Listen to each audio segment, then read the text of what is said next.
The internet went wild after the official announcement of the grand fight match between Jake Paul and Mike Tyson. Some people were excited, and some were a bit skeptical and criticized for most reasons. When the fight happens, he'll be 58 years old. It'll be a 31-year age difference. Well, whether you are a boxing fan or not, the announcement might have shocked you a bit.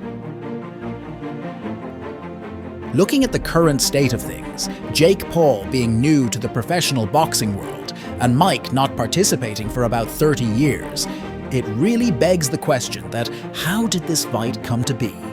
As a huge boxing fan myself, it had me boggled. I had to ask myself, what was the actual end game of this fight? Is it financially motivated, or Jake is trying so hard to prove that he's a real boxer? After some minor digging, I found out that Netflix is an official partner to the fight. Then my pea-brain connected the dots. This fight is financially motivated. It makes sense. Netflix gets to exclusively broadcast the fight, which means more people are going to get memberships to watch the fight. Mike Tyson gets his $50 million, and Jake Paul gets to prove that he can fight and is worthy to be included in the WBC. See, it's a win-win for everyone. Except the fans. Nice distance. Hey, bro! Nice one, Mike. Nice one, Mike. Bro! Nice one, Mike. Fine. More, Mike. Boxing is a sport that has been around for generations, and over time it changed and adapted to new ways of life. The fight between Jake Paul and Mike Tyson is clearly the finite example of new school boxing versus old school boxing. Which one will win? To make the complete consensus on that, we have to look at both of the athletes' careers. Firstly, Mike Tyson needs no introduction. Everyone knows his story and his achievements. But one thing that caught my eye with his story is that it's quite similar to Jake Paul's. Yes, I know Mike didn't grow up in a gated community like Jake, but their age when coming to boxing is what I'm referring to. Prime Mike Tyson was known for his speed and toughness. He gave a lot of opponents a hard time in the ring. But one thing that stood up is that young Mike Tyson had something to prove. He was young, inexperienced, and didn't speak well. So he had all the reason to knock out his opponents and make a name for himself. But this is where it gets crazy. Mike knocked out opponents who were past their prime. You might say, well, it's not Mike's fault he was young. And that's true, but let's look at his three biggest fights. First one, when he fought Larry Holmes, Mike was 21 years old and Holmes was 38. The 17 years age gap played a huge role on how the fight went. Larry Holmes was definitely past his prime, and Mike just stepped in and took all the glory for knocking out the best. The second fight between him and Michael Spinks. Spinks was 32 years of age. Even though the fight only lasted 90 seconds, the real question is, would it have been the same if the 21-year-old Mike fought the 21-year-old Spinks? Age plays a huge factor when it comes to boxing, even if people don't want to acknowledge it. The last fight to carry across my point was when Mike fought Trevor Berbick. Berbick was 32 and Mike was 20.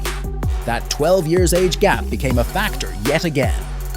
Clearly, Berbick was past his prime, and Mike used that opportunity to his advantage. Well, some will criticize my analysis, and you are right. Sports is sports, and the older you are, the more experience you have under your belt. Mike Tyson is one of the greats to ever grace the ring, no doubt about that. Now on to our infamous protagonist, the problem child, Jake Paul. With this one, it gets trickier to analyze. Hold on to your hats because it's about to be a wild ride. Jake Paul is a former child actor. He played in Disney Channel series called Bizaardvark. Jake has always had interest with the spotlight. His entertainment career started with making videos on Vine, and later he opened his YouTube channel, which made him more famous in the long run. But this is not a documentary video on Jake Paul, but rather a close-up to his boxing career. Jake Paul is quite new to the sport with a record of 9 wins, 6 by knockouts, and 1 losing the fight to Tommy Fury. Well, you can say his record is not that impressive, and you are right. This guy started his boxing journey when he fought Deji Olatunji, another YouTuber. Well, he won that fight, but come on, that's not enough to say he is a good fighter. You might be shocked, he really has a strong right hand. He knocked out 6 of his opponents in his previous fights. So the question is, can he knock out Mike Tyson? And if he does, how will the public see it?